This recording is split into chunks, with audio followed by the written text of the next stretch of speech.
다 길어지기를 원합니다.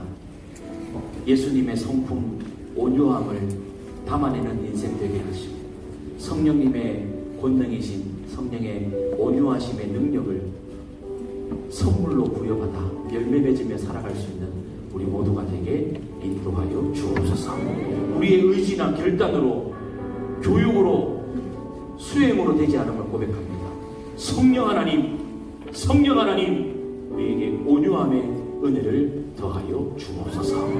예수님 존귀하신 이름으로 기도합니다. 아멘. 음악 주에 함께 예배 드리겠습니다. 여러분 모습에 대해서는 2026년 6월 8일 하고 95-26호 이렇게 주보의 권수와 내용이 담겨져 있습니다.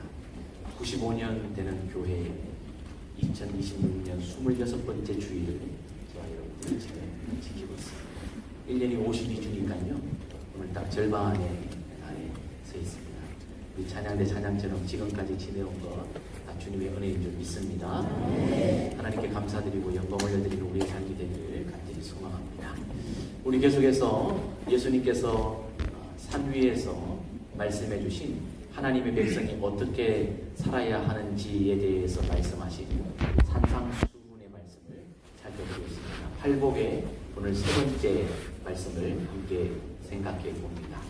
마태복음 5장 5절을 중심으로 온유의 마음으로 길어졌으면 좋겠습니다. 무슨 뜻인지 모르겠습니다만 일단 한번 인사를 하겠습니다.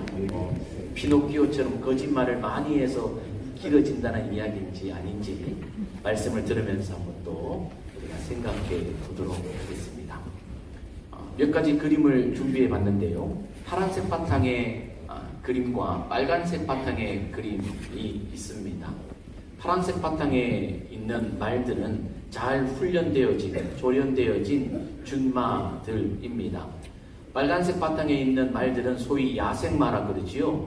다듬어지지 않은 말입니다. 여러분, 잘 조련된 말과 야생마 중에 어떤 말이 힘을 잘 쓸까요? 네, 이 준마와 야생마, 우리가 얼핏 보면 야생마가 힘을 잘 쓸 것이라 생각하지만 준마는 힘을 잘 쓰고요, 야생마는 힘을 막 씁니다.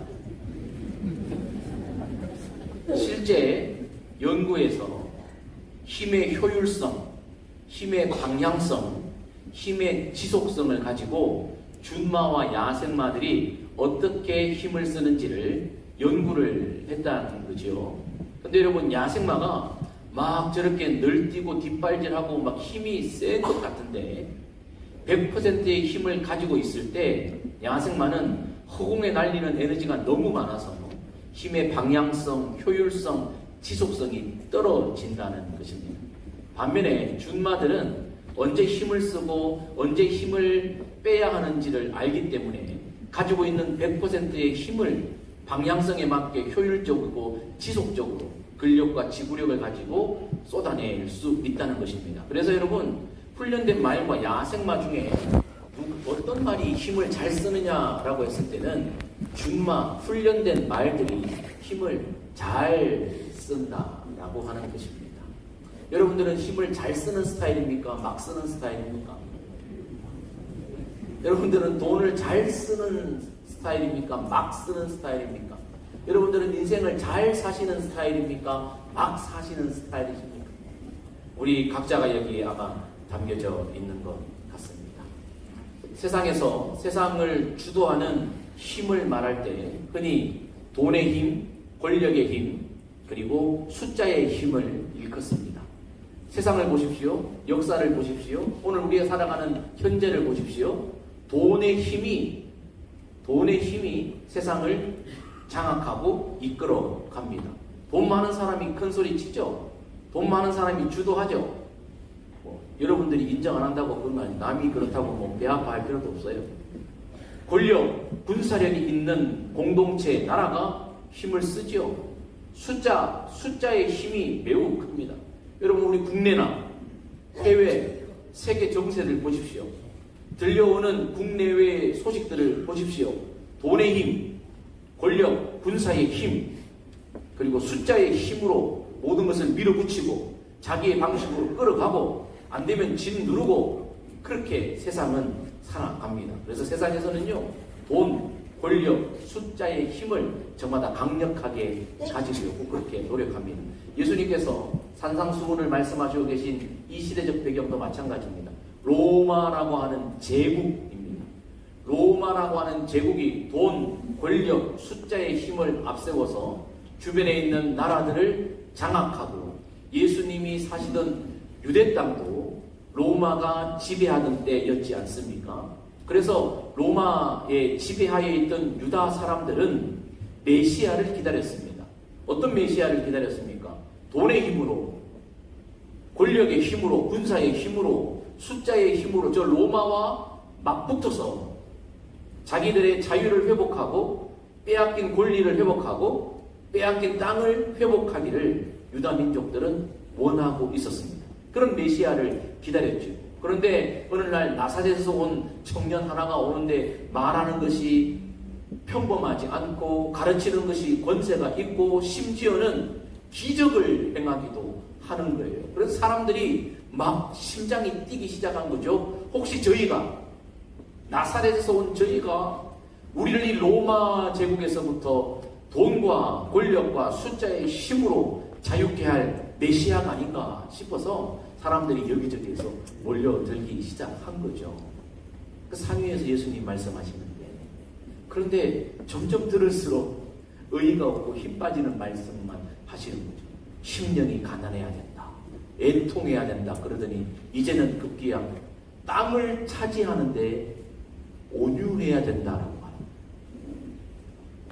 당시 유대인들에게 이 말씀은 전혀 받아들여질 수 없는 말이었습니다. 오늘 우리처럼 말이죠. 오늘 우리도 마찬가지예요.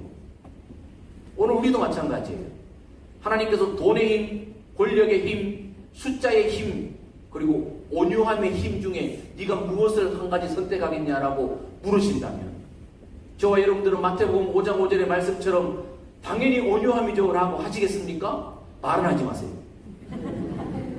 본전 드러나니까. 우리도 예수님의 이 말씀을, 교회 안에 있는 우리도 100% 받아들일 수 없습니다. 세상이 그렇게 살아가기 때문에. 그래서 우리가 늘 깨어 있어야 합니다.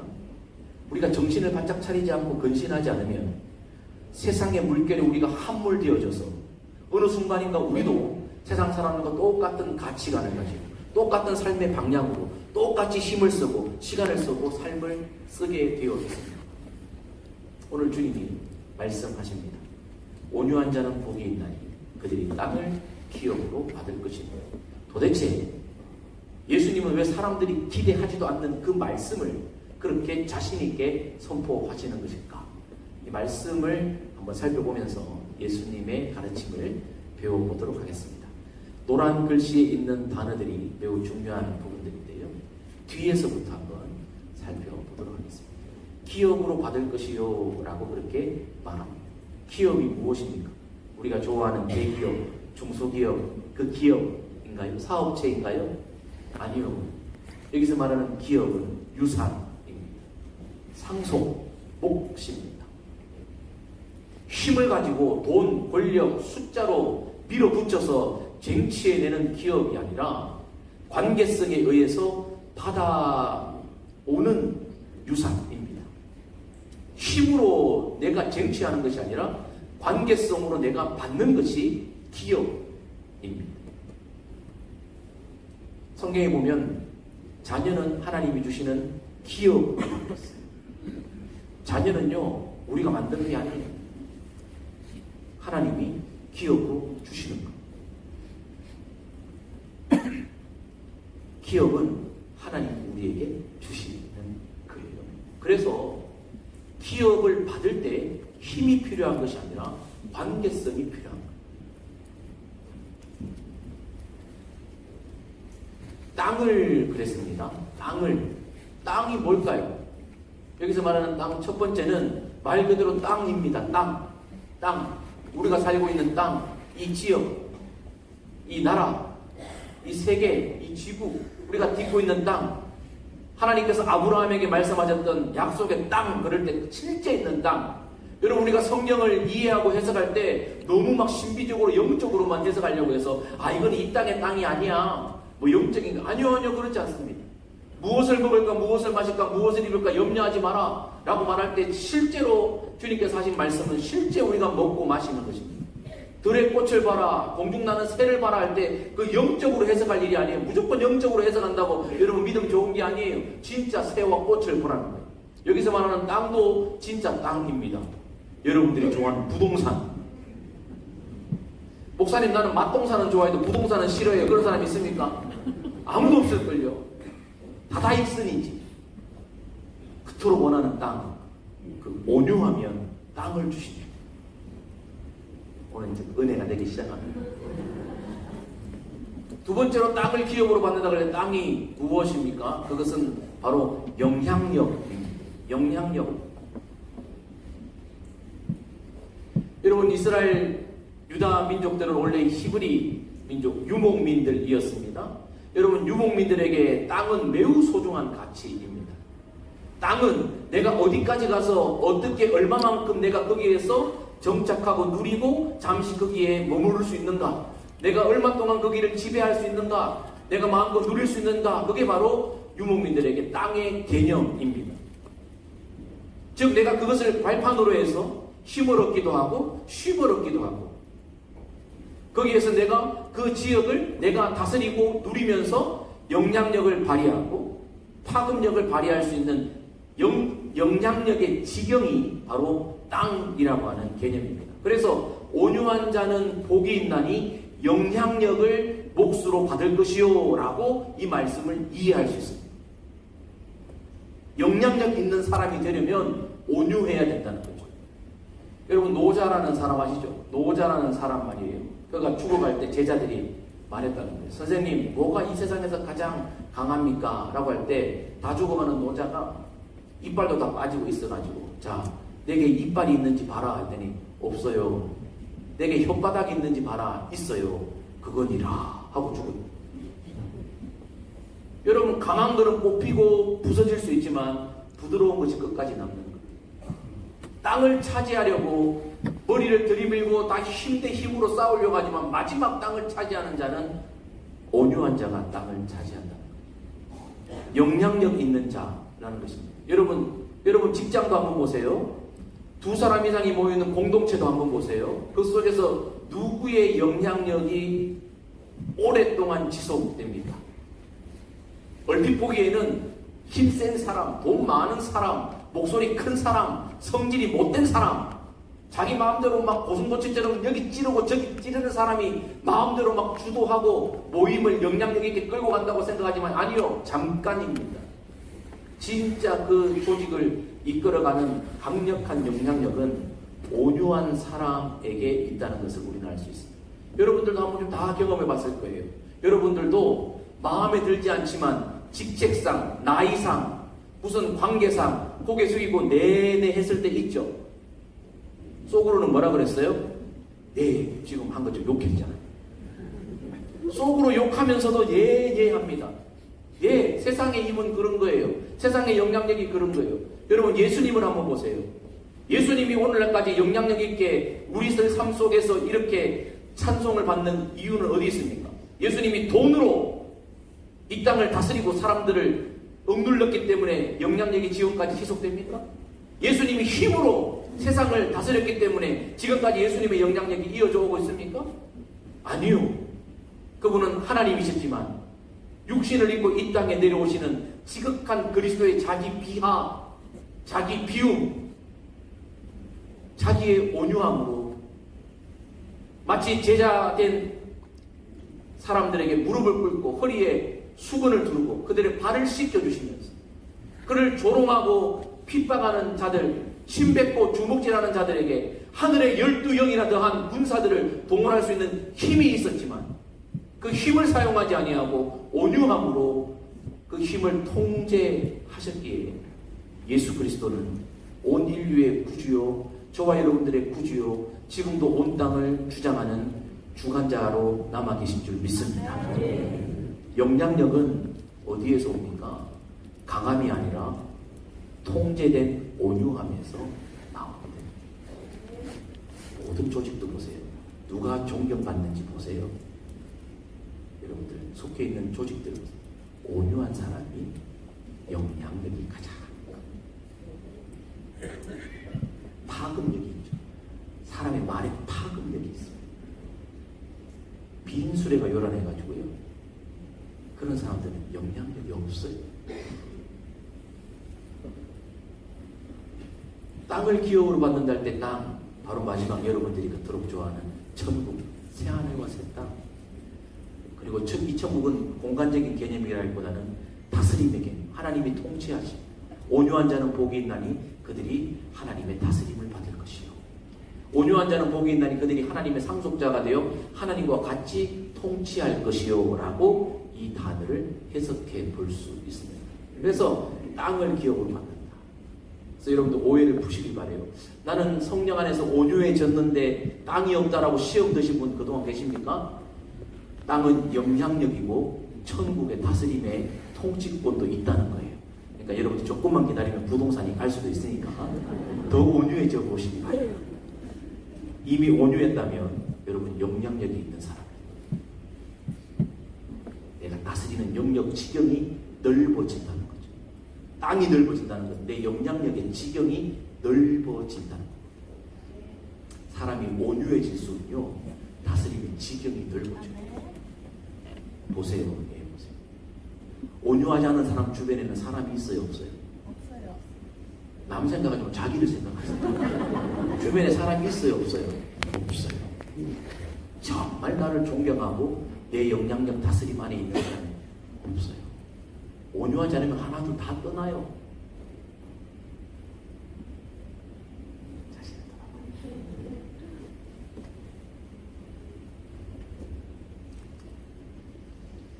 예수님께서 말씀하신 이 마태복음 5장 5절의 말씀을 학자들은요 시편 37편의 말씀을 예수님이 인용하시고 확장하셨다 그렇게 이해합니다. 시편 37편 말씀은 여러분들이 잘 아시는 시입니다. 1절이 이렇게 진행되죠. 악을 행하는 자들 때문에 불평하지 말며 불의를 행하는 자들을 시기하지 말지어다. 이 말이 왜 나와요? 세상에 보니까 악을 행하는 사람들, 온유하지 않은 사람들, 불의를 행하는 사람들, 자기 마음대로 고슴도치처럼 찌르고 자기 성질대로 막 좌지우지하려고 하는 사람, 목소리 큰 사람, 돈 많은 사람, 권력 많은 사람, 숫자의 힘으로 막 밀어붙이는 사람들, 그런 사람들이 보니까 너무 잘 되는 거야. 악인이 형통한 거야. 그럼 막 속상하고 시험당하고 불평이 나고 시기심이 생기다는 거죠. 근데 10편 3편의 내용을 쭉 보면요, 그런 의롭지 못한 사람들의 형통함 때문에 노래하기 시작하는데 내용이 9절, 11절, 22절, 29절, 34절 말씀해 보니까 땅 이야기를 해요. 이게 무슨 말이에요? 우리가 모르고 보면 세상에 땅을 누가 차지하느냐? 불의를 행하는 자들, 악을 행하는 자들, 돈을 가진 자들, 권세를 가진 자들, 숫자로 미는 사람들이 땅을 차지할 것 같은데 10편 37편의 결론은 뭐예요? 아니더라는 거예요. 처음에는 그들이 땅을 차지하는 것처럼 보이지만 결국 마지막에 가보니까 여호와를 소망하는 자, 온유한 자, 하나님의 도에 따르는 자, 의인들이 땅을 차지하더라. 내가 그것을 봤다. 그러니 너희도 그 사람들 때문에 땅을 가지지 못해서 순간적으로 불평하거나 시기하거나 시험 들지 마라 라고 10편 37편이 노래하고 있습니다. 악인들의 형통은 잠깐입니다. 큰 소리 치는 사람의 영향력은 잠깐입니다. 이내 쇠할 수밖에 없어요. 이빨의 단단함은 부러질 수 있어요. 마지막 땅을 차지하는 최종의 승리자는 온유한 자가 땅을 차지한다는 거예요. 그런데 여러분, 온유한 자가 땅을 차지한다라고 했을 때 10편 37편 말씀에 보면 온유한 자를 어떤 사람으로 다시 표현합니까? 온유한 사람은 여호와를 소망하는 사람입니다. 온유한 사람은 주의 복을 받은 자들입니다. 온유한 사람은 의인입니다. 온유한 사람은 하나님을 바라보고 그의 도를 지키는 자입니다 라고 이해할 수도 있습니다. 그래서요, 온유함이라고 하는 이 단어의 의미의 스펙트럼이 매우 넓습니다. 온유함의 개념이 매우 넓습니다. 그런데 신약적으로 헬라어적으로 온유함을 가장 잘 담아내고 있는 의미의 해석은 이것입니다. 같이 한번 읽어봤으면 좋겠습니다. 시작. 야생마이 길러져 주인의 손에 붙들려 훈련된 상태. 힘은 그대로 있으나 주인의 뜻에 맞게 사용함으로 통제, 절제, 조절된 상태. 설교 초반부에 여러분들에게 보여드렸던 야생마와 준마, 온유가 뭐냐? 많은 사람들이 온유 그러면 힘이 없고 늘 당하고 늘 패배하고 뭐 그런 것이 온유라고 생각하는데, 아니요. 온유는 힘이 있는 겁니다. 힘이 있는데 통제가 되는 힘이 있는 거예요. 힘이 여전히 있습니다. 저 준마처럼, 여러분 준마가 훈련받았다고 조련받았다고 힘이 없어가지고 지 혼자도 못 서있고 사람도 못 태웁니까? 아니요. 보란듯이 멋지게 장애물을 띄워놓고 목적지까지 빨리 갈 수 있습니다. 힘은 여전히 있습니다. 온유함이요, 힘이 있는 거예요. 오히려 더 야생마보다 힘을 잘 쓰는 겁니다. 그래서 온유함은 절대 약한 게 아니에요. 여전히 강하지만 주인의 뜻에 맞게 움직이는 힘을 온유라고 말합니다.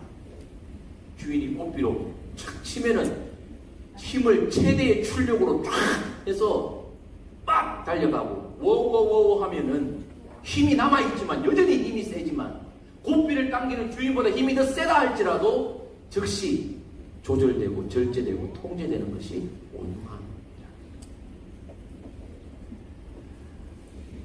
온유 그럴 때 성경에서 가장 먼저 떠오르는 구절이 마태복음 11장 29절입니다. 예수님께서 직접 하신 말씀이죠. 같이 한번 읽습니다. 나는 시작. 나는 마음이 온유하고 겸손하니 나의 무게를 메고 내게 하라. 자, 예수님은 이렇게 말씀하셨어요. 예수님이 나는 마음이 온유하고 겸손하니 라고 말씀하셨어요. 이 말씀을 여러분들에게 직접 적용해서 자신 있게 말할 수 있는 분 혹시 여기 계십니까? 나도 온유하고 겸손합니다 하시는 분 있습니까? 제가 이번 주에 설교를 준비하면서 이전부터 너무 이게 부담스러운 거예요. 표준 말로 하면 거시기 하더라고요. 너무 부담스러워요. 왜냐하면 이 설교 자리에 제 아들이 있거든요. 아들이 아이고 우리 아버지 말은 잘하네 이럴까봐.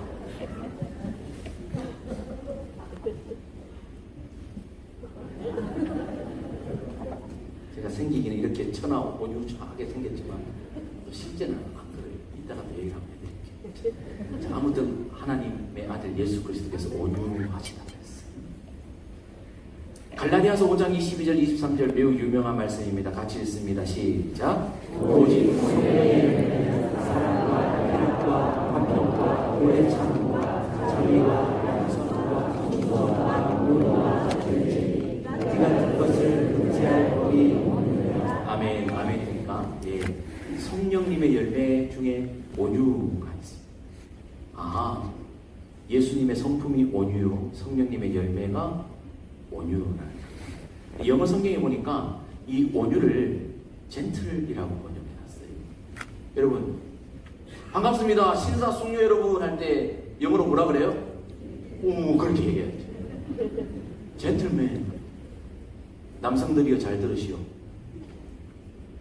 남자는 모름지기 온유해야 합니다. 젠틀맨이 남자로 젠틀 온유해. 남자들 온유해지시길 축복합니다. 특히 토종 경상도 남자들 은혜를 갑절로 받으시길 축복합니다. 이 아멘 안 하는 거 봐라. 그래서 살다 죽고 싶습니까? 온유해지시길 주의 이름 축복합니다. 밥 얻어 드시려면 온유해지시기 바랍니다. 남자는 온유해야 돼. 우린 남자는 강해야 된다고 생각하죠. 남자는 온유해야 돼. 그러면은 예수님이 온유하시고 성령님이 온유하시면은 하나님은요? 아, 구약의 하나님 무섭던데. 아니요, 성삼위 일체이시잖아요. 한 분이시잖아요. 같이요. 구약의 하나님도 온유하십니다. 시편 18편 그리고 사무엘하 22장 36절 똑같은 내용입니다. 다윗의 고백입니다. 다윗이 이렇게 말합니다. 주님의 온유함이 나를 크게 하셨습니다. 여기서 말하는 주님의 온유함은 내가 잘못했을 때 즉시 응징하지 않으시고 기회를 주시고 오래 참아주신 주님의 그 온유하심이 지금 나를 만들었습니다 라는 다윗의 고백이에요. 여러분, 하나님이 온유하지 않으셨다면 다윗이 즉시 하나님의 징계를 받았다면 다윗은 아마 없어졌을 거예요. 하나님의 온유하심이 다윗을 다윗되게 했다라고 말합니다. 여기서 말하는 주의 하나님의 온유하심을 가장 잘 표현하는 단어가 출애굽기 34장 6절입니다. 여호와라 여호와라 자비롭고 은혜롭고 노하기를 더디하고 인자와 진실이 많은 하나님이라 라고 아까 마태복음 11장 29절에서 예수님이 나는 온유하고 겸손하다라고 자기 선언을 하신 것처럼 하나님께서도 말씀하셨어요. 나는 노하기를 더디하는 사람이다. 여러분 노하기를 더디한다라고 하는 이 히브리어 원어가 뭔지 아세요? 코가 길다예요. 그래서 처음에 뭐라고 인사했어요? 코가 길어지기를 원합니다 했어요. 다시 한번 인사합시다. 옆에 있는 분 인사합시다. 나는 내 코가 길어졌으면 좋겠습니다. 시작. 그게 무슨 의미예요? 피노키오처럼 거짓말해서 코가 길어지라는 말이 아니라 하나님의 성품을 닮아 온유한 성품을 담아 노하기를 더디하는 사람이 되고 싶습니다 라는 말이 내 코가 길어졌으면 좋겠습니다. 여러분 화가 날 때 여러분 코에서 막 분해 화증이 확 나오죠. 분출되죠. 코가 짧은 사람은요 분이 막 저절로 순간적으로 바로바로 나오는 거예요. 통제가 안 돼, 절제가 안 돼, 조절이 안 돼. 근데 코가 긴 사람은요 나오는 동안 분노를 삭히고 절제하고 통제할 수 있는 기회가 있는. 하나님은 코가 기신 분이에요. 저나 여러분들도 근데 코가 길어졌다가 짧아졌다가 그럴 수 있어요. 자, 여러분 온유한 사람을 이야기할 때 삼위일체 하나님 위에 성경에서 하나님이 직접 언급한 한 사람이 있습니다. 모세입니다. 민수기 12장 3절에 하나님이 칭찬하십니다. 모세는 온유함이 지면의 모든 사람보다 더 하더라. 예전 성경에 승하더라. 근데 여러분 가만히 생각해 보세요. 모세가 온유한 사람 맞습니까? 모세는요 코가 짧아가지고요 분을 삭히지 못해가지고 주먹을 휘둘렸던 사람이 모세예요. 그런데 왜 하나님은 모세에게 온유함이 최고다라고 말합니까? 이때 말할 이때가 언제입니까? 이때는 주먹을 휘두를 때가 아닙니다. 주먹을 휘두르고 도망자가 되어져서 광야에서 40년 동안 야생마가 주인에게 훈련받고 길들여지듯이 모세는 40년 동안 조련됐습니다. 하나님의 통치를 받았습니다. 하나님의 훈련을 받았습니다. 그러더니 온유한 사람이 되었습니다. 코가 긴 사람이 되었습니다. 코가 너무 짧아서 분을 삭히지 못해 주먹을 휘둘렀던 모세가 민수기 12장에서 자신을 비난하는 미리암과 아론을 향해 주먹을 날리지 않고 하나님 앞에 나아가서 기도하는 모습을 민수기 12장에서 모세가 보여줍니다. 그때 하나님이 말씀하십니다. 온유한 사람이다.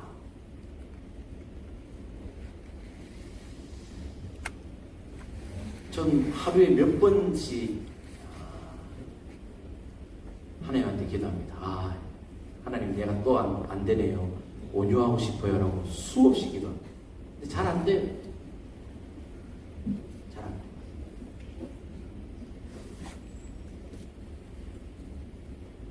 제 코가 길어졌다가 짧아졌다가 내 마음 같아요. 근데 보세요. 저도 그렇고 여러분도 그렇고 사람이 코가 어디에서 길어질까요? 직장에서, 밖에서, 교회에서 코가 길어집니다. 자, 저를 좀 볼게요. 제가 목사거든요. 담임 목사거든요. 포항교회 담임 목사거든요. 제가 이렇게 양복 입고 교회에 있는 동안 코가 엄청 길어요. 죄송해요. 직업상 코가 안 길 수가 없어. 여러분 생각해보세요. 여러분들 같은 성도하고 같이 있는데 코가 길어야 되지. 이거 안 길고는 살아남을 방법이 없어. 오래 참아야 돼. 김문사가 참아야지. 왜? 하나님의 영광과 교회의 명예를 위해서 난 참아야 돼.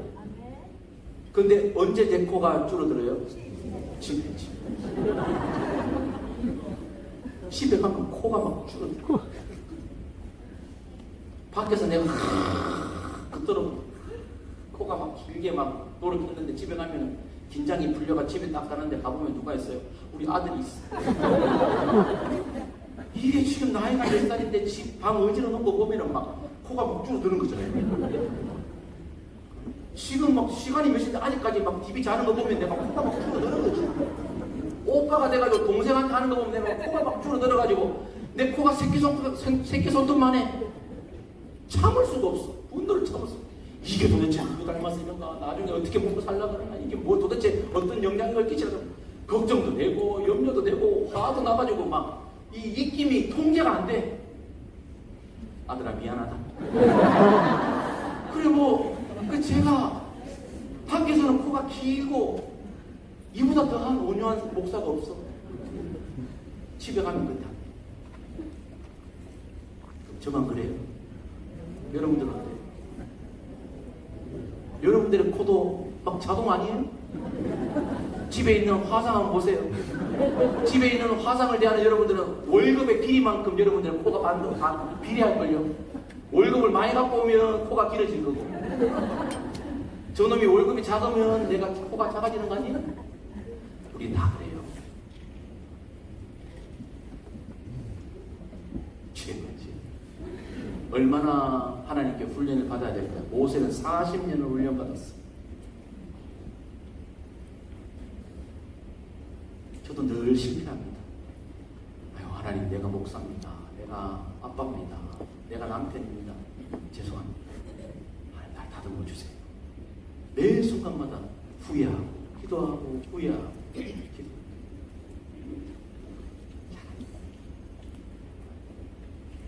그래서 내가 부동산이 없나 봐요.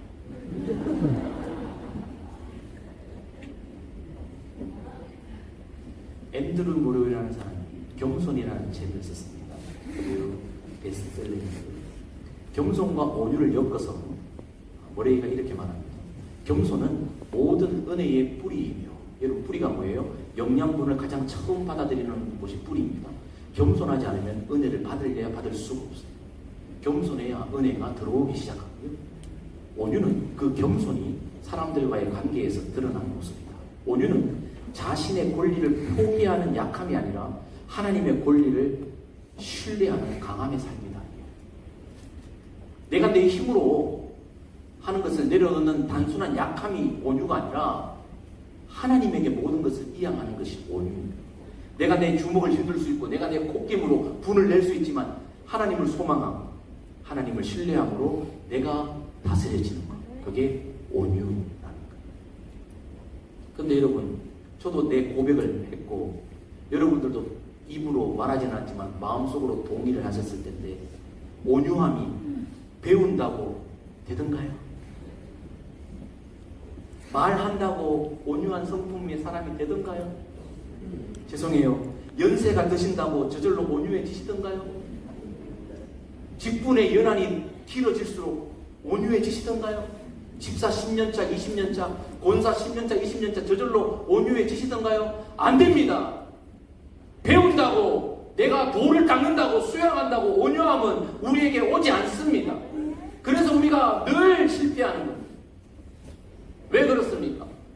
온유함은 성령님의 선물이기 때문에. 성령님의 선물이 온유함이기 때문에 우리의 노력으로, 의지로, 결단으로 안 돼요. 교회에서 예배드리고 코가 이렇게 됐다가 예배당 문만 나가면 코가 점점 줄어드는 거예요. 주차장에서 벌써 코가 줄어들고 집에 가면 줄어들고 코가 없어져요. 그 다음에. 그래서요, 성령을 받아야 될 줄 믿습니다. 저 같은 사람은 성령을 눌러서 받아야 돼요.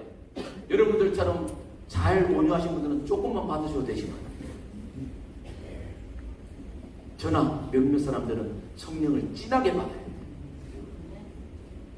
죄송해요. 성질이 못된 분들일수록 성령을 강력하게, 불같은 성령으로 태워져야 돼요. 불같은 성령으로 씻김을 받아야 돼요. 성령께서 우리를 다듬어 주셔야 돼요. 비둘기 같은 성령이 임하여 우리를 다스려 주실 때요, 비로소 우리는 온유한 자가 되어 땅을 차지하고 영향력을 발휘할 수 있으며 하나님의 상속자답게 하나님과 함께 세상을 통치하는 그 복을 누릴 수 있는 자리에 가게 되는 것입니다. 강함으로 안 됩니다. 우리의 의지나 교육으로, 노력으로, 내 수양으로 온유함은 안 옵니다. 무릎으로, 철저한 자기 부인으로 성령 하나님께서 나를 장악하고 태우고 씻기고 변화시키십니다. 진짜 강력한 온유한 하나님의 복이 있는 존재가 되는 것입니다. 주께서 사랑하시는 성도 여러분, 우리 하나님 앞에 갔을 때 얘야 네가 돈의 힘을 가지고나 네가 권력의 힘을 가져다 자랐구나, 네가 강하구나 라고 칭찬받기보다 얘야 네가 날 닮아 온유한 사람으로 변화되어 내게 와서 고맙다 라는 칭찬을 다 들을 수 있는 하나님의 복된 아들, 딸, 아르시니 주님에게 축복합니다. 축복합니다.